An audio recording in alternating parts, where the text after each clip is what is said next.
Yo, Jonathan here. The holidays are here, and with that, I wanted to cover 10 tech gift ideas you can grab right now. The list is pretty extensive, so I'm super excited to share. Huge thank you to Roborock for sponsoring this gift guide and supporting the channel. And with that, first we'll be checking out their S7 Max V Ultra, which is arguably the best robot vacuum you can buy right now, and the amount of tricks up its sleeve is wild. Now, quick heads up, Roborock is running a special holiday sale on this right now where they're slashing 24% off the price. It's a pretty substantial savings, so if you're interested, definitely check out the link below. Now, when you think of a robot vacuum, I think it's pretty easy to, like the name implies, think of it as just a vacuum, but it's also a mop, and where it gets special is that everything is fully automated. So it self-empties, it self-refills, it self-washes, and it self-cleans. So as a vacuum, that's huge because obviously you're not gonna have to deal with dust, but I think it's even more important as a mop because there's no way you wanna have recycled dirty water being spread across your floor. So with the dock, this of course is where the vacuum charges, but it also houses the dustbin,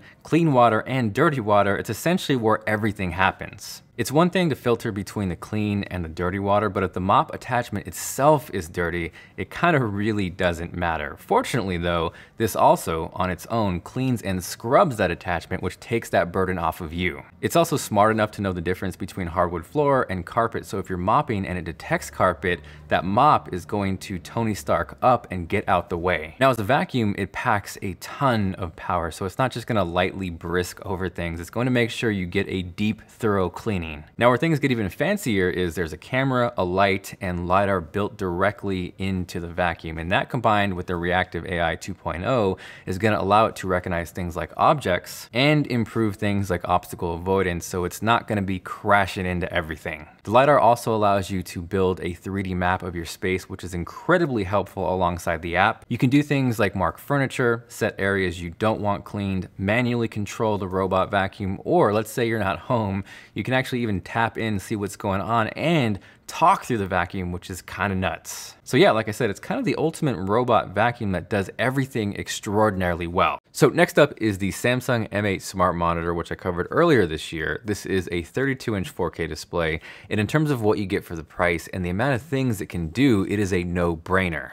For starters, it is brighter than most monitors in its price range, coming in at 400 nits. Aesthetically, it is a great looking display, but it also packs a very slim, compact design, so even though it's on the larger side, it doesn't take up a giant footprint. Now, the most compelling thing about this monitor is the versatility. Obviously, it's going to make a great option to hook your computer up to, but there's also smart TV functionality built directly inside. There's even an included remote, which you don't see with too many displays. And again, getting back to that versatility, this can be part of your computer setup, this can be your TV, and it even makes a great option for gaming, whether you hook up a console or it also works directly with Game Pass. So you could just buy an Xbox controller and skip the console altogether. Beyond that, there's even a magnetic webcam that you can attach when you need it and put away when you don't. And more importantly, this is at a great price right now. You can scoop one up for about 500 bucks, which makes it an insta-buy.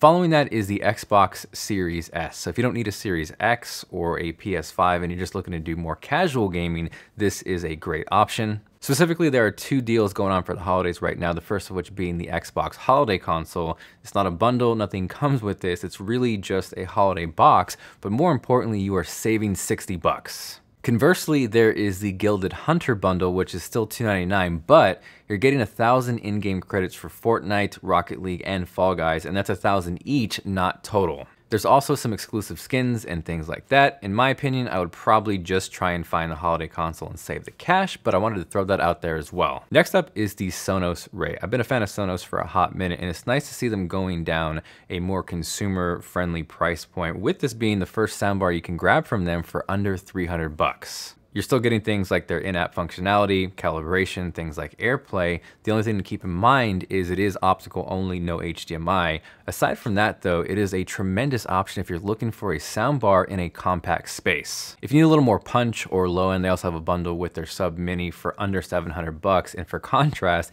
that's cheaper than their full sub is by itself. Next up is one of my favorite pieces of tech this year, which is the AirPods Pro 2. And when these launched, I didn't think there was a ton that Apple could do to improve the original AirPods Pro, but they did. Specifically with spatial audio though, when you implement the personalized spatial audio that came with iOS 16, that's where things get a little wild. And to me, I think it's the best spatial audio experience you can get right now from Apple, even over AirPods Max. Beyond that, there's better battery life, an improved case, better noise cancellation, better transparency mode. And even if you couldn't find them at a discount, I would wholeheartedly recommend them. And if you can, jump on it now. Next is the Divoom D2, which I'm not entirely sure how to describe. It looks like a tiny computer, but it's also a 10-watt Bluetooth speaker with a 16x16 panel that is customizable. There's built-in 8-bit games. Apparently it's a sleep aid. And again, more importantly, this is just a fun gift to grab. Following that is the Remarkable 2, which is probably the most surprising gadget for me this year. I had heard a ton of hype around it. At its core, it is a tablet that is supposed to react and behave like a pen and paper. And to my surprise, that is accurate to the point where it sounds like you're writing on paper.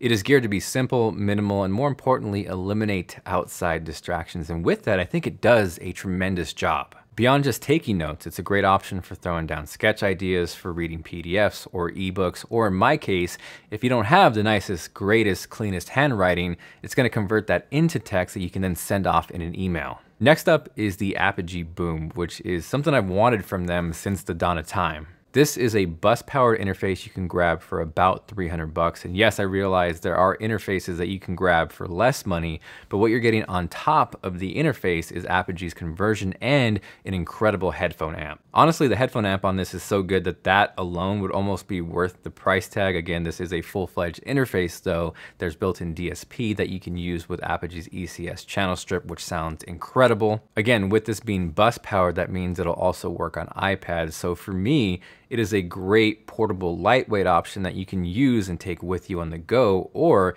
implement into your setup as well. Next up is the Anker 521 portable power station. I feel like at this point, especially in 2022, moving on to 2023 shortly, everybody has a battery bank or a fast charger, but having something like this can be tremendously useful. There's a 256 watt-hour battery packed inside, so it's a pretty big boy. There is USB-A, USB-C, and more importantly, full-size AC ports, which is going to be super clutch if you're on the go or if the power goes out. Apparently this will charge a camera 15 times. It'll keep a mini fridge going for 5 hours. Drop a comment letting me know what is currently in your fridge or mini fridge. I think more importantly, if you're someone who shoots video, this is an invaluable tool to have on set. And at the price, it's kind of something you almost need to grab. Next is the 14-inch MacBook Pro, which might be my favorite Apple machine laptop of all time.